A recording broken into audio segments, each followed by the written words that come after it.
Before we get to our lightning talks, we have one more panel discussing navigating ethics, environmental justice, education, and equity in the GeoAI future. Marie? Thanks, John. Thank you for staying with us. I promise you this will be an engaging conversation with three spectacular panelists. I've asked each of the panelists to make brief presentations that cover a range of issues concerning policy, ethics, environmental justice, education. And I ask you to listen and jot your own questions because I'm adamant that we will have time for the audience to ask questions in these important matters. Before I introduce the panelists briefly, I'd like to add that today when Nadine Alamade made her graphic of the stunning advances in GeoAI in 2025, it was mind-bending. And I thought, what a year. Probably many of those people who made those advances were in came from higher education at some point. They were trained at a university.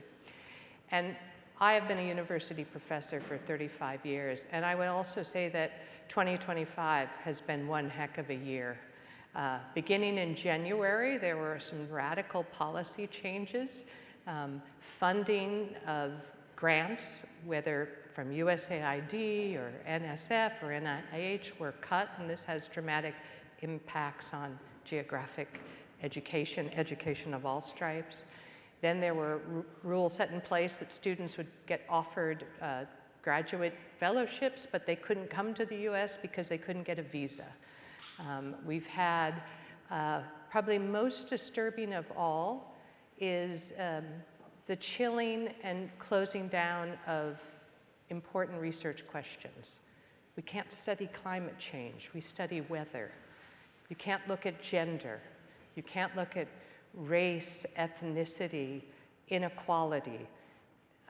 These issues they have not disappeared.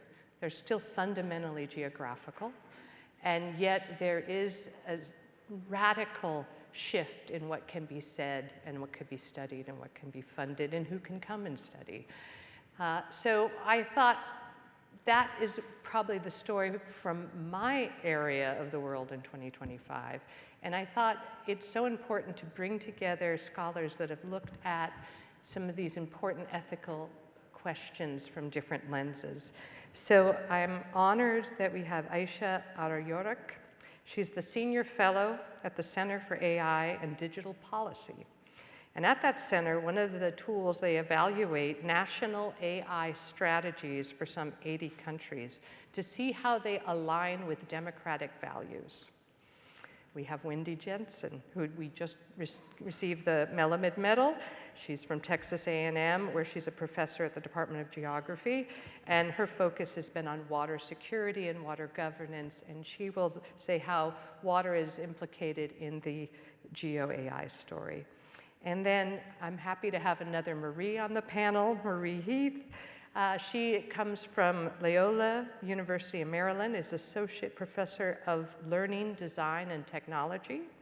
And she is the author of the book, Critical AI, Practical Guides for Practicing Justice and Joy in the K-12 classroom. So we will begin with Ayca. She'll make her presentation.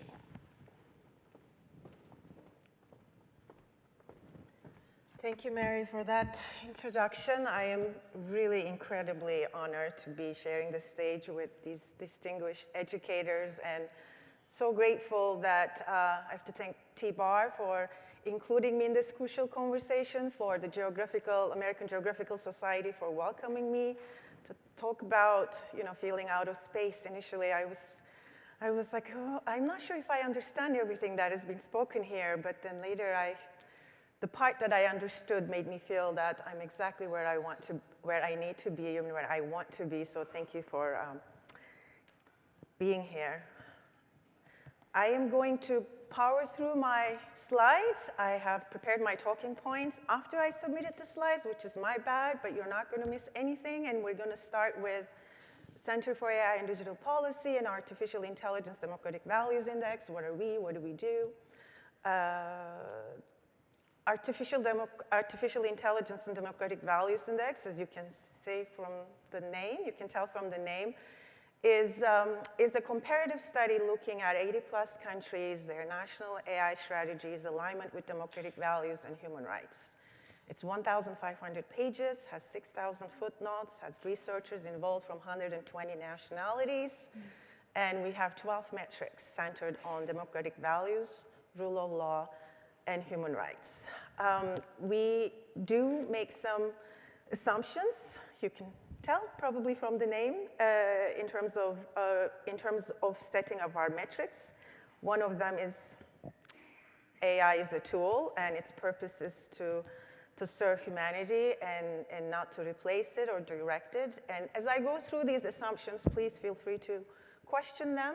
Ethics starts here, so I hope throughout this discussion that you engage in some negotiations with yourself, perhaps, where you stand on these issues and whether these assumptions hold truth for you, and might have a conversation afterwards in the discussions. Number two, there is no humanity without human rights. Human rights is not an add-on, optional to AI governance. It is the foundation that keeps humans in the loop and in control, whether we agree, some of us might not agree with that.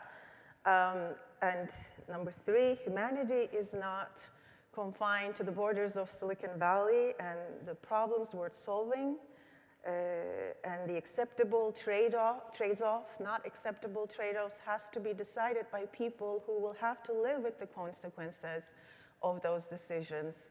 And these rules cannot just be made by people who build the tools simply. And if we hold these assumptions to be true, then we come to the conclusion, or a hypothesis, you can call it a hypothesis, is that democratic form of governance is the most effective and most capable of delivering trustworthy AI systems and technologies. What do we see? Firstly, sorry, our maps are not as good as your maps, as political science is not there yet. But briefly about 12 metrics. One of our first metrics is, of course, we're looking at countries' transparency, explainability, accountability, safety, security structures throughout the entire life cycle of AI systems, from design to data collection to training, testing, verification, and deployment. These were initially debated, negotiated, and agreed on in 2019 by Organization for Economic Cooperation and Development, OECD, which then laid the foundation to the policy frameworks and that regulations that we see today, from the EU AI Act to the domestic US legislation. So these are sort of like the core foundations of the qualities that we're looking for. Number two, countries, do they have any meaningful public process? Have they established a meaningful process for public participation? Is there an independent oversight? Has the country established by law a right to algorithmic transparency? And finally, the data protection. The data protection, existing data protection laws on privacy, how do they take into consideration the new advancements, facial recognition, generative AI, and so on and so forth, and then human rights issues. And what do we see when we look at the index? There's a lot of insight that we can draw from here, apart from the fact that we are dealing, majority of the countries we're dealing with are non-democracies, and they are not free. We do see that Canada, Japan, Korea, Netherlands, UK are leading. We also see a global awakening, global south or global majority, whatever terminology you pick, is they want a seat at the table. They want to know, what does the promise of AI mean for them? 700 million people live in extreme poverty, according to World Bank, in 2024. When we think about, faced with the question, thirsty AI or a thirsty child, what is our attitude towards that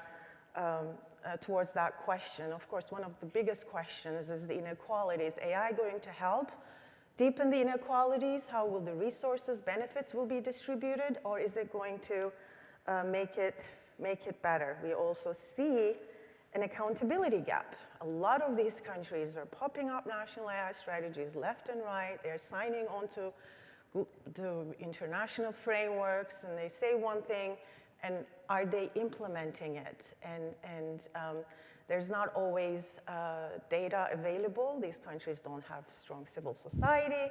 The countries that have civil society, they might be backsliding on their democratic promises. We also see that the context matters. When, say, Netherlands, for instance, passes a law to protect elections from AI interference is different than if it's United Arab Emirates, which is, by the way, according to a recent report by Microsoft, is leading with 59% on diffusion in AI. It's a different thing when UAE passes a law. It might be, I'm not saying it is, but it's worth asking the question, it might be, in one hand, it might be really protecting your freedoms. On the other context, it might be actually infringing on your rights and going into controlling speech. And then finally, we see in all of these frameworks where governments are calling for accountability, transparency, explainability, traceability, contestability, we see national security exemptions, and I think that's where you come in. GeoAI, geospatial intelligence, is not new to dual use. By dual use, meaning the relevance of your work to non-commercial use, non-civilian use, and in the case that use of in military context. What we see is tech is getting more powerful. There is a convergence of different technologies, black boxes adding on each other, and at the same time, it is getting less explainable. And we're also seeing one of the biggest shifts in the AI industry, particularly since the new administration came into power early this year, that major tech companies are abandoning years of policies restricting military use. The largest spending on AI by the US government is right now on defense. And at the same time, companies are quietly modifying their ethical guidelines and getting rid of their safeguards. Geopolitical context is here important. This is not happening in a vacuum. At the same time, international agreements, arms control agreements, nuclear non-proliferation treaty, test ban treaty, landmines, we're all walking back on these agreements, and we're preventing new arms control regimes to come into place. So this is sort of my, try to map in my words, the use cases, the risks as it touches on human rights, and the kind of technologies that are included, and then they all converge together. It is a hard call to make a decision when humans should be in the loop and when they should not be. And how do you make that decision, especially at the scale, when we're dealing with the scale, speed, and the greater level of autonomy? How realistic is it for us to stay in the loop?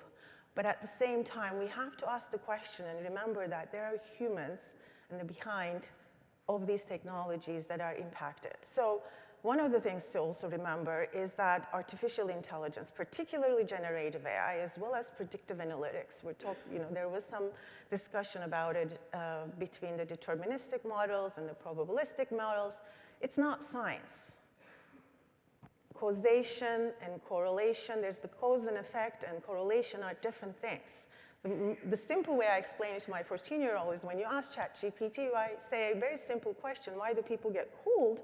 In winter, ChatGPT is not going there conducting, in a controlled environment, a scientific experiment. It's just giving you a pattern recognition from the data that it has been fed. So it is not science. So it is important to remember when we are taking a risk that there are humans on the other hand. And if these risks are impacting our rights, that could be a right to life.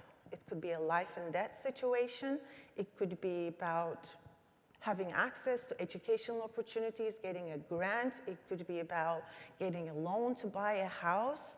It could be about getting employment. These are important decisions, and there are humans behind. So it is important to remember that. in terms of where the policy is going, and this is, there is a momentum towards coming together and establishing red lines, the lines that we do not want to pass. And there's incredible consensus among the community now. Initially, even the AI scientists were divided on this, but there's incredible consensus now on some of these risks where they come in, and they usually come into, and when you deal with human data, behavioral data, that's where you have a lot of variables, it's contextual, your accuracy rate goes down. It is important to take these red lines into consideration. I have this universal guidelines for AI here that's been also adopted long time ago by civil society leaders, and there's a QR code, and you could use it maybe as a helpful practical tool. And finally, I'm going to finish with the big philosophical questions if you want to ponder on during discussions in terms of the direction of the intelligence and what we mean by that. And I will end here. Thank you. How did I do on time?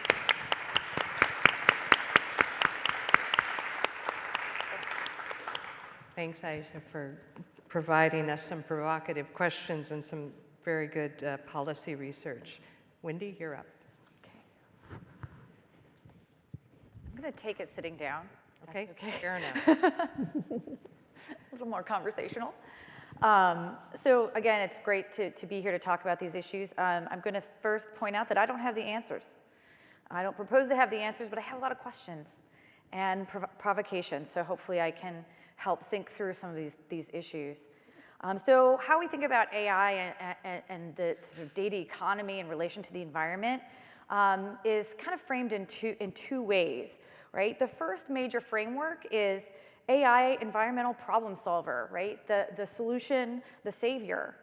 And so the promise of AI often purports to be kind of the key to solve these environmental problems. We've seen it talked about over the past day or two.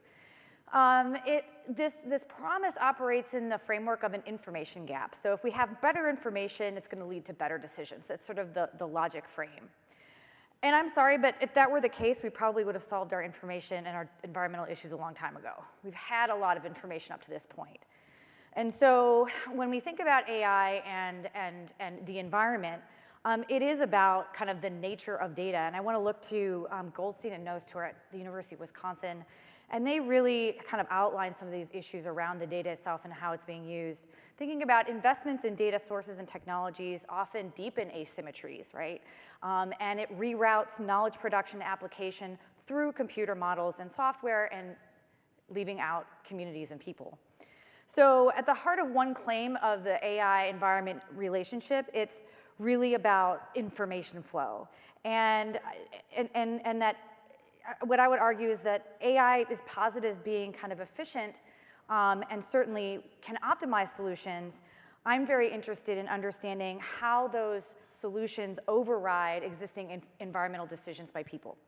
But that's really not what I'm going to talk about. That's the first frame, right? And AI, and there's many questions around. I think we've talked about it today, like who has access to the knowledge, who creates the knowledge, how is it being used, how is it being leveraged. So the knowledge itself that's being created in these data systems certainly have some critical ethical questions that need to be addressed right away. And I'm concerned about the ways in which they can short circuit previously hard-won processes of environmental decision-making, that models and digital twins have higher value than people's experiences and how they want to engage in decisions over resources. So the relationship between AI and the environment right now, I think in terms of the information itself, is precarious, and there is a possibility of AI actually becoming an accelerant to democratic backsliding in environmental decision-making. And so we just need to be aware of that. That's an aside, and I recognize there are a lot of questions there. I'm actually going to focus in on a little bit more about the material aspect. So there's AI as savior, and then there's AI as poison, right?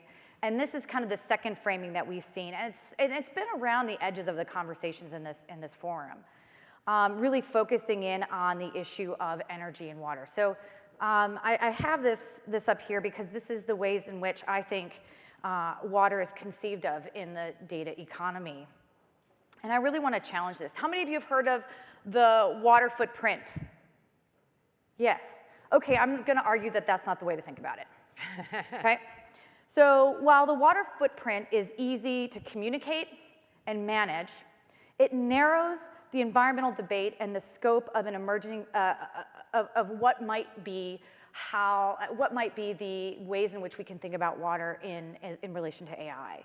It really does make the problem of water calculable, right? It's basically volumetric. How much water in terms of volume are these data centers consuming? We had a slide yesterday about that, and it really internalizes the problem of water. It reinforces not only the independence of the data center itself in relation to the outside world, but it also reinforces the fact that it can be solved by, it's an engineering problem, right? If we just get the circular economy right and we get our efficiencies right, we're gonna solve this problem internal to the data center itself.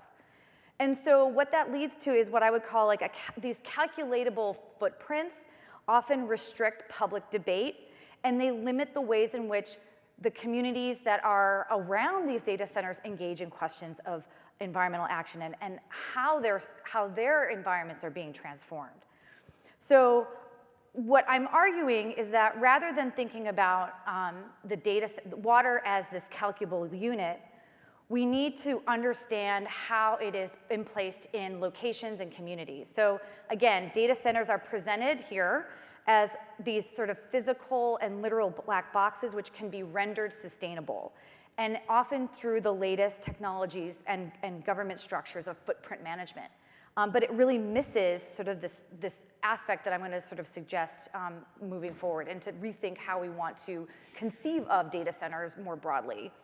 So what I want to propose is to really think about AI and these data centers as territorial agents, right? What I mean by that is that they take land, they require material resources, and they shape in novel ways how those resources are used.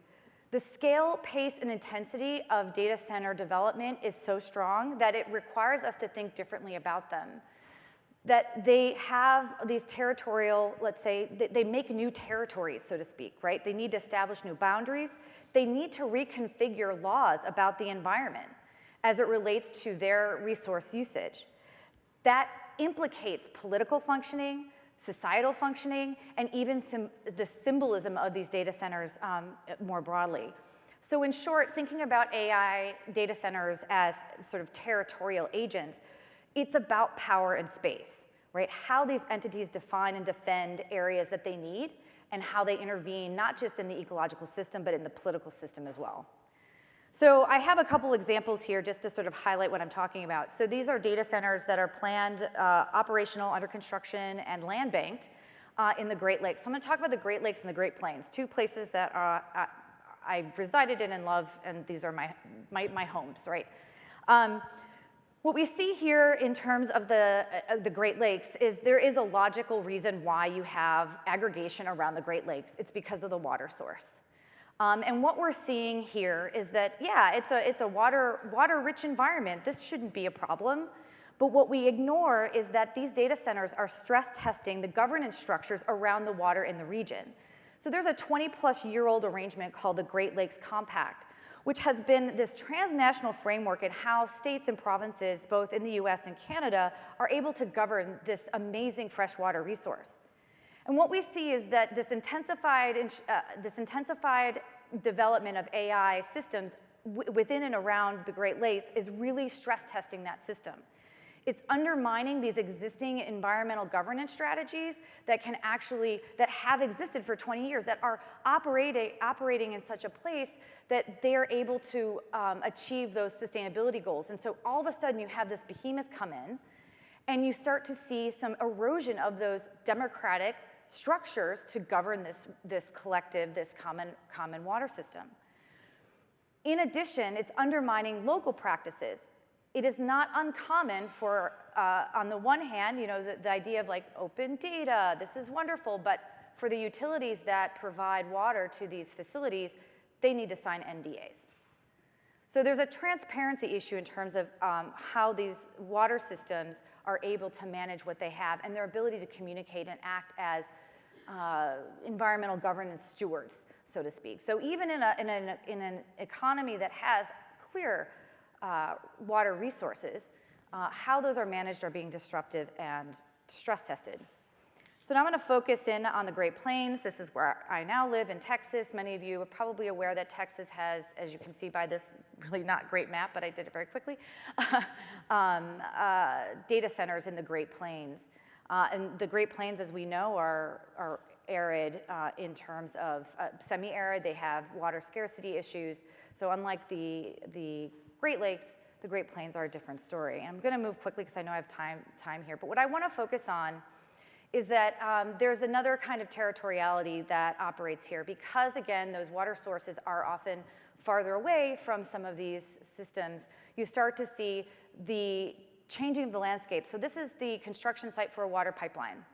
So here are the AI sites in central Texas where I live, and here are the proposed and existing pipelines to move water from the Carrizo aquifer into those major areas. Now, the claim is it's growing in terms of urban population, but the reality is this water demand and this changing geography of water allocation is based on the purported and anticipated water demand for AI. So the water footprint of the water footprint, so to speak, is really about territory, it's about control. And I can tell you that the farmers who are living in the areas where you have these extraction sites aren't unhappy, but there are limited governance structures that will allow them to actually manage these issues more broadly. So when we talk about environmental justice issues and equity, we have to think about the demand, not just only in terms of the volumetric demand, but also in terms of the ways in which these data centers restructure our geographies and who has access to what resources for at what time. So just to conclude, this is how I envision the water footprint mentality, and I think that there are some serious problems with it. There are political reasons, frankly, why that framework operates, but what I'd rather suggest is we need to think of a more, let's say, flexible, place-based conception of the water footprint approach, and really think what are the ethics around that framing so we can ask different questions. Not just about volume, not just about how much, but how is it changing our social hydrological relations? How is it changing the geographies of our communities? Who has access to what, and who's making the decisions? Thank you.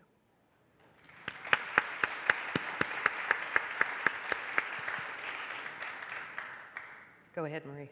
All right, thank you. So thank you for inviting me, Marie, and thank you all for letting me come into this space. I started teaching high school social studies 25 years ago, which I now learn is as old as the AP Human Geography course. So it is wonderful to be here with folks who love this idea of education as much as I do, especially I hope there are some of our educators here.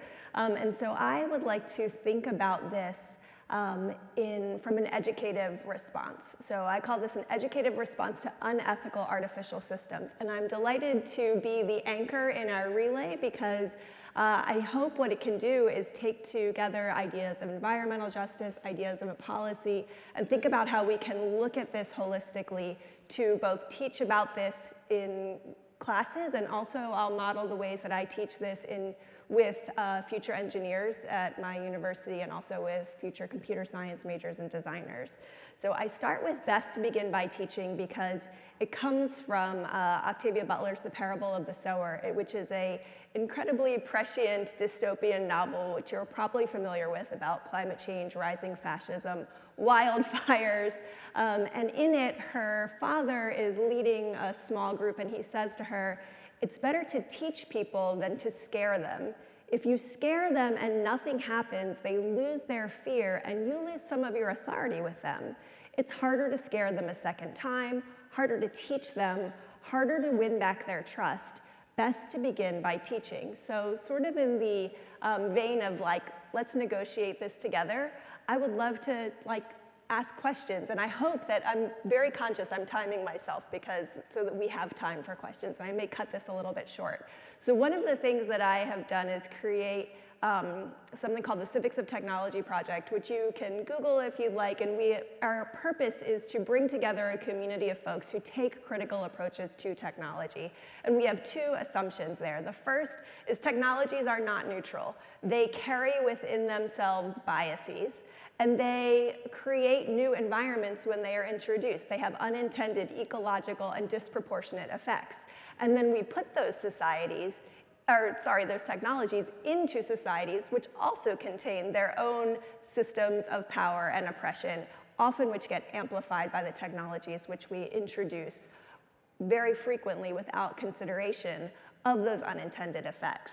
And so one of the things that we argue for through the Civics of Technology Project is to take what we call a techno-skeptical approach. So this is neither a, oh my gosh, this is going to solve the world, this will be our savior, right?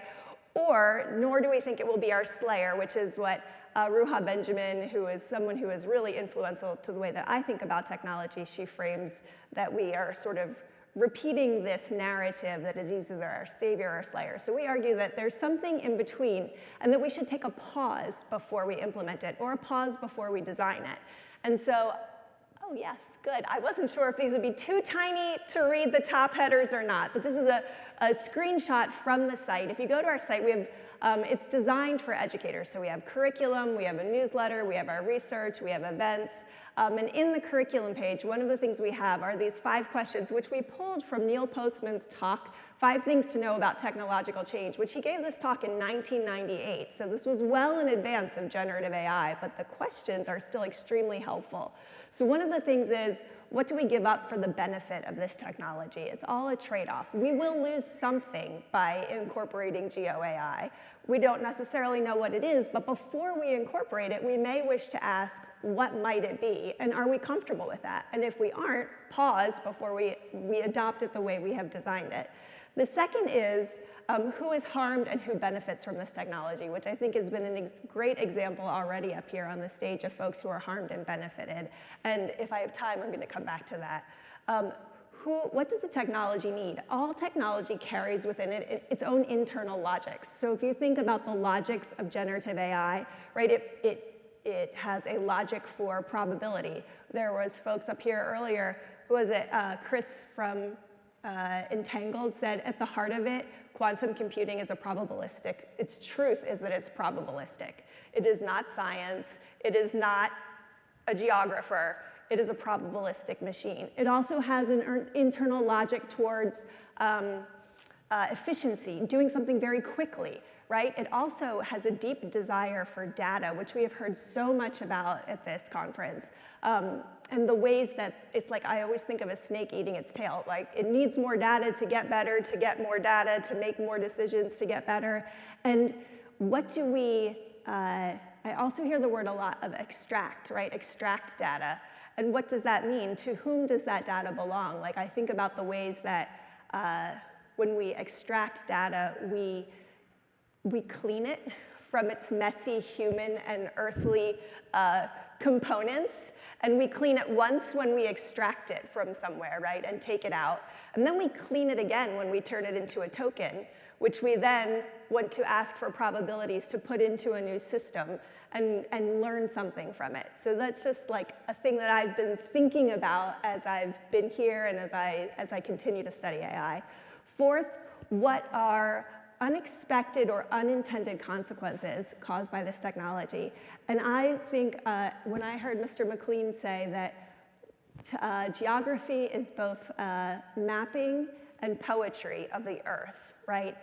I think one of the unintended consequences of GeoAI is losing the poetry, is losing the wonder, losing the awe. And I don't say that it has to happen. I say that it is a potential to happen. And so to guard against it as you make a decision about how you use it, right? Another unintended consequence, I think I heard up on this stage with someone before lunch. T asked, what do you think it's going to look like in 2050? And the person said, honestly, I think maps, the truth of maps will be secondary, and primary will be how we navigate like point to point. And that makes sense to me, that would be an unintended consequence. And so if that is not one that you wish to happen, how do you invite the technology in? What decisions do you make to adopt it in a way that prevents that? And then finally, why is it difficult to imagine our world without it? Once we have satellites in space and we've had them for so long that we can see the Earth all the time, we just assume that's how it is, and that that is what it will be, and it directs our imagination about how we could use it. Another thing that I heard somebody say was like, when I was in satellites, every problem was solved by satellites. When I was in something, every problem was solved with my other technology, which harkens back to what does it need, right? To hammer, everything looks like a nail. And so being careful and thoughtful about how we use the technology and what it is directing us to, and what we may lose or gain from that. And I'm just gonna check, Marie, what would you want to say? Another minute or so. Okay. On our site, we have for folks, for teachers, this is a particular lesson plan where we ask a question about, we make essentially AI a point of inquiry. So we have lessons where we ask those questions about AI. In this one, we start by asking students, if you could measure microplastics in your community, would you? That remain in the water and in the soil. And we don't answer like yes or no, just like, would you do that? And just ruminate on that for a minute. And then we explore different ways that data has been used, mapped, to whom does it belong? What might you infer about me or from folks in my community by this data? Do I feel comfortable with it? I loved hearing Ryan say that when he does slum mapping, he works in collaboration with the people who are being mapped, right? To co-create that, as opposed to surveillance being done and data being extracted. You might say, I want to appear on this, I want to be seen, or you might say, actually, I do not wish to be surveilled, that will harm me if it is somewhere. And so we work through that, and then we come back at the end to the question of, do you want to map microplastics in your community? And again, there is no answer that is, yes, I do, or no, I don't. It's a negotiated concern. And we ask after you've thought about that, do you want to do this? And students have multiple different and all correct and defensible approaches. So I'll end it there and be open for questions. Thank you, Marie. Give them all.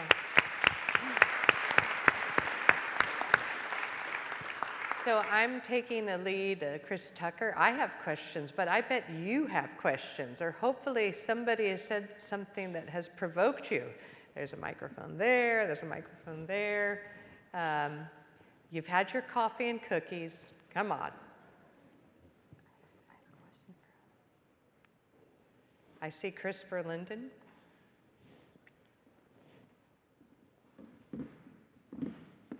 I hope you're not going to say I misquoted you. No, not at all. Probability should absolutely terrify you.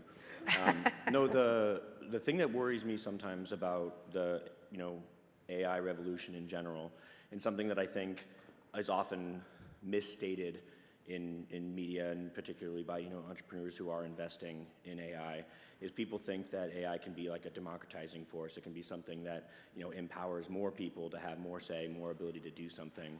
But that doesn't seem to be the trend so far, and it doesn't seem to be something that's assured, right? If you create a new technology, the people who create the technology tend to be the first to have access to it, and it seems as though creating new AI technologies, especially if it involves giant supercomputers, data centers, et cetera, could potentially put all of the power of these new AI technologies into the hands of the very few people who create it, basically widening a gap in doing the opposite of sort of democratizing the power of all this data analytics. And so I don't know if that's unsolvable. I'm a physicist, not a sociologist, but I'm curious if there are ways to sort of guide the development of the technology in the earliest possible stages to avoid that and to help it be the democratizing force that it could be. And that's to all of you. Yeah. Sounds like that's your... I think there's interesting developments that are happening in terms of the large language models. Open source is one of them, collaboration. If all of these countries rush to build their own large language models with their own biases, and they all need to have their own energy demands, they're all hungry, thirsty. So there are, Switzerland, for instance, have put forward this really collaborative public interest large language model, completely open weight, open sourced, for public interest in collaboration with universities. I mean, that's one model, but just as you said, the biggest question in terms of how the benefits are going to be distributed. And the economist, Nobel literature economist Dara Jamoli actually put this in his book and said that the benefits of technology does not automatically goes to distributed equally. It just goes to the people, whoever has the social power. And who has the social power right now? We see an incredible asymmetry in terms of the power in decision making, and that's one of the reasons that we are seeing this pushback on the EU AI Act. We're seeing a pushback against regulation. I mean, I mentioned the tech companies literally joining military. They had to be sworn in as lieutenants so they can see these contracts being developed. So these tech executives, they're not elected, yet they have tremendous influence in the way we shop, either it's even in our romantic life, who we date, who we come across, or now they're going to have a say without scrutiny, public accountability in military strategy. So effective governance, public participation, that's what we do at the center. We train the humans to stay in the loop, to participate, to give them the tools and the knowledge. So when there is a law that's coming in, that you can participate in you can submit your opinions, and we need to make an effort to understand the technologies. That's what we're trying to do in the past 3-4 years. I found myself studying data models and probabilistic sets, and I hope the technologists will also show the same effort to understand human rights and what is being impacted. So it's a collective effort. Thanks. Yeah. There's another question, Dr. Wes Reiser. Thanks. So my question as well is really to all of you, and it's really sitting at, we're in a moment now where even the limited AI regulation in the United States, which is mostly at the state level, is under attack and potentially maybe rolled back from above. International frameworks, I used to work on international human rights for a long part of my career. The international human rights framework grew out of problems of the mid-20th century and has been wholly unprepared to deal with anything in the technological revolution, and is not fit for purpose at the global level to set any kinds of standards right now.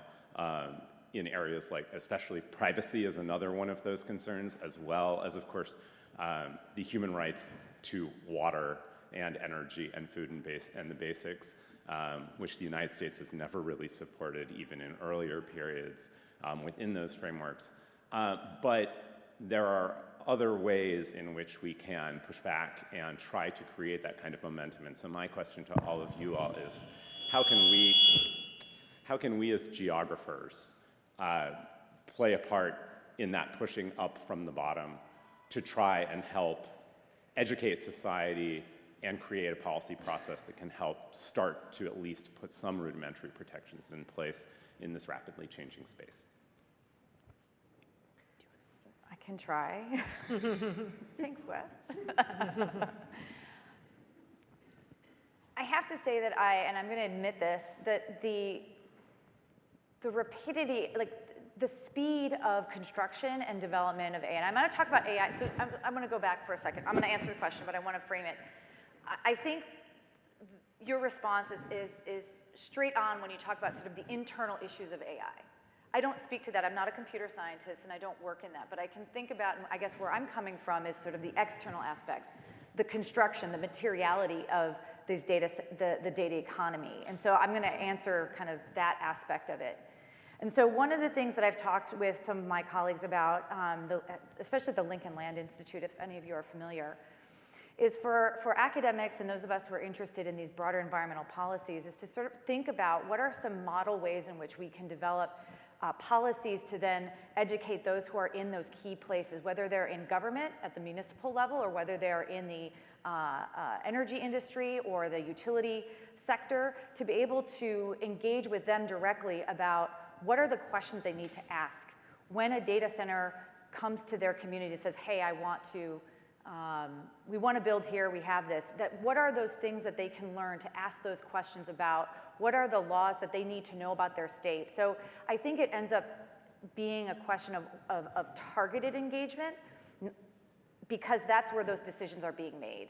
And so moving forward, I think for academics, for policy makers, is coming together around the table and really trying to map out what are those questions, what does that look like, and how to get that information to the broadest possible stakeholder group, right? So that's one example. I guess I'm a little skeptical because I'm not sure that the broader public really understands some of the depth of these issues. So you can talk about it all you want, but I don't think it sort of settles down into their brain and that they vote on those issues or that they're active in those issues. They're just like, yeah, I got my ChatGPT and I'm good. You know, it's like that they don't operate in that space. So it's really about strategic engagement and then mobilizing around those. And so that was just one example to sort of say, this is one way in which we can, as geographers, begin to ask the question about place and space and power.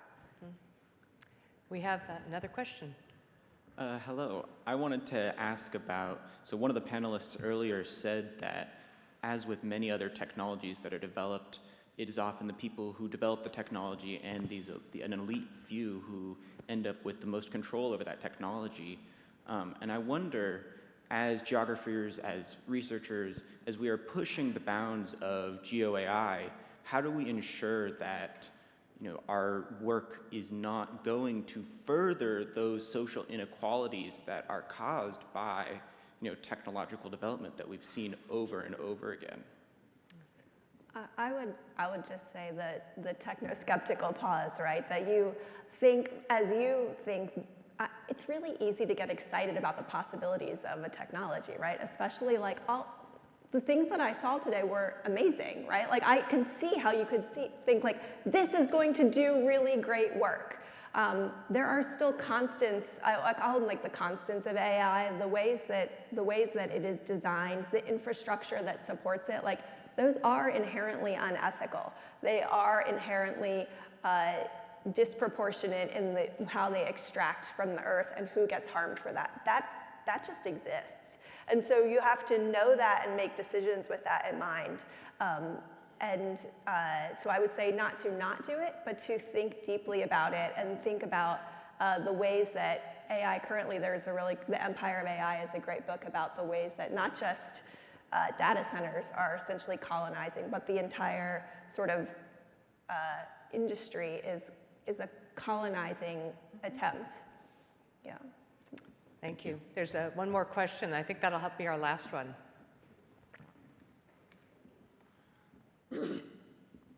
Well, I'm pretty new, so I'm sorry if this is, I guess, potentially banal, but I haven't heard as much about the impact of global carbon emissions, the energy-intensive nature of the data centers using non-renewable resources. And when we think about water loss, I'm guessing like a phase change to steam, right, in order to cool down the systems as they're heating up.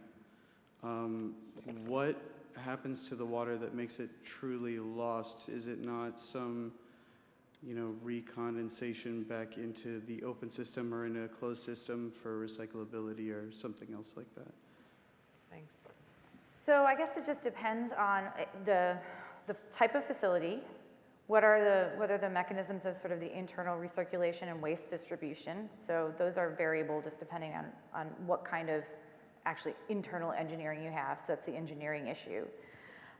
It's also the kind of water. So again, I want to encourage people to think about water outside of just being H2O, like an input. It operates in aquifers, it flows in rivers, it is part of larger eco-hydrological systems. So at certain temperatures, at certain pHs, at certain sort of chemical balances. And so when we have kind of the extraction of water, again, from various sources into sort of an industry, and then you have your waste production, you're changing the the eco-hydrology of these sort of systems, right? So I want to think about it more broadly within the context of how are those larger systems being transformed with this massive amount of water extraction. So again, it's not just about does it come back to the system, but that extraction itself does change sort of the ecohydrology of what's happening. And then you also have the waste side of it as well, that the water is warm, depending on, again, what specific kind of engineering capacity you have and the system that's installed. But you certainly have those outflows, which even if they go back into the stream or they go back into the aquifer, they actually are changed. They're not just H2O, they are different temperature or different dissolved oxygen and stuff. Yeah, exactly. So just to broaden out how we think about water, and I want to concur with the issue. I didn't talk about energy because I had 10 minutes, but similarly, we can think about energy in that way. But just using water as a heuristic, that the transformations are beyond just the volume and beyond just H2O. And to think about that broader eco-hydrological system and groundwater system that is being transformed fundamentally with that amount of extraction going on. I hope I answered your question. Yeah, it's a living system, so you don't, if you alter it too much, it's obviously detrimental to the living system, but thank you. Thank you for the question, and let's give our panelists a big hand. Well done.